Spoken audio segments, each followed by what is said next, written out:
there it is. Okay, there's two baseball poems, 16 and 18. One is called Cheering Gino Cimoli. The other one is called Ozzie Smith Retires. We'll start with the first one, Gino. This is one of my most favorite poems. And 16, 18. And who was he? Gino Cimoli was an outfielder for the Brooklyn Dodgers. The Brooklyn Dodgers. Yes. You've heard of them. His team. I mean, Before they moved to Los Angeles. I know, but I mean, did you know the Brooklyn Dodgers? Are you from that generation? Yeah. That's what he grew up with. Okay. I rooted for the Dodgers because my brother rooted for the Dodgers. My father rooted for the Giants. My father was born in Manhattan. We were born in Brooklyn. Giants and football. No. Yes and no. They had the same name. But one was a football team and the other was a baseball team. They both played in the Polo Grounds, which And when was the shot that was heard around the world? When did that happen? 1951. But you weren't there. I was 6 years I old. was gonna say 1775. I remember my brother screaming and jumping up and down on his bed in frustration over the terrible ending to that game. I knew something had happened that was upsetting to him, but I didn't know what it was. I didn't know the game that well at that age. And what was that book? Underworld? Underworld? Yeah, I think I have the book upstairs. The beginning is a great beginning. It was about that. The setup, yeah, and when searching for the ball, and who's got the ball. It's Brooklyn, 1956. Cheering Gino Cimoli. It was your name, Gino. Euphonious. And we were bored. You didn't get a hit for us. But we screamed our guts out, even when you struck out or caught a routine fly. That's when you acknowledged us, tipping your cap, your first time maybe, to our motiveless persistence. The next day in the Post, the columnist noted, one pleasant development was the reaction accorded Gino Cimoli by many of the fans. It was only us in the left field grandstand, 4 schoolboys inciting the crowd to cheer the rookie in the outfield.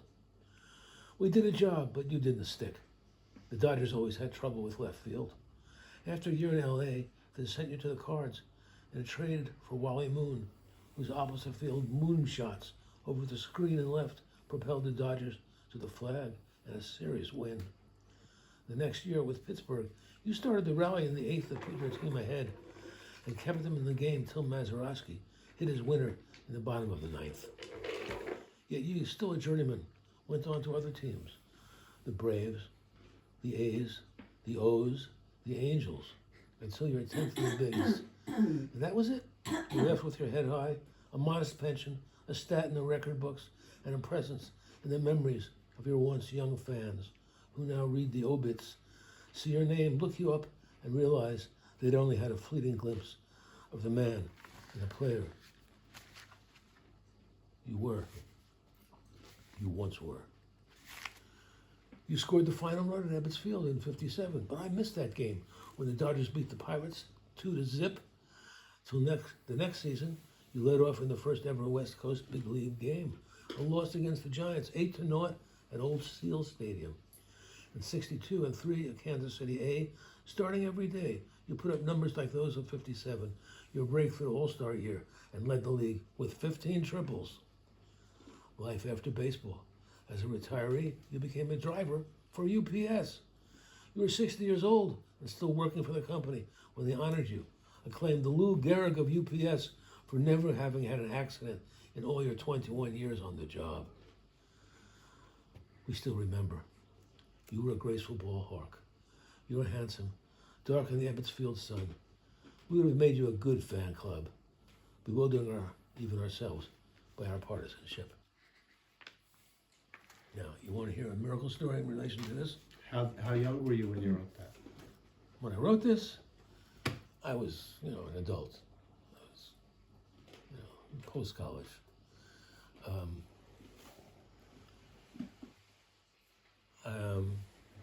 There's a woman, what's her, Cody in the Korean Million. I would see her at the holidays every year. And she always gave me a good hug. Her husband, Steve Jackson. Apparently she was at that game. That's what's amazing. The game that you wrote about? Yeah, and she and her girlfriends loved Gino Cimoli. He was a handsome dude. And like she wasn't so into baseball or anything, but her friend said, come and you'll enjoy it, it's fun. So she went to the game. And when I described circumstances, it seems like, they also wanted to form a fan club. But none of us did. And then, he got straight, he moved on. But to discover that someone I had known for a while was actually crossed paths with me in our respective histories. This is sort of like, and to find out about it, see, there's a lot of mysteries that go on around us, and we don't know, we don't understand. It's like a little kid in a room with the adults, and the adults are talking. You can't understand a thing they say. You notice something about their body language, and the way their voices rise and fall, the way they might laugh, or have an argument, or something like that, but still, it's all mysterious. You get older, you begin to ask questions, you look back, and you interview somebody, and that's the whole story behind that. I had no idea. You were a little kid. How would you know? That's why they say you should, it should be seen and not heard. There's some merit in that advice. If you keep quiet, you'll get things revealed to you that would never. If you asked a direct question, they wouldn't tell you. Oh, you little whippersnapper, whatever it is. Imagine you're in the room. You're in the room with these people.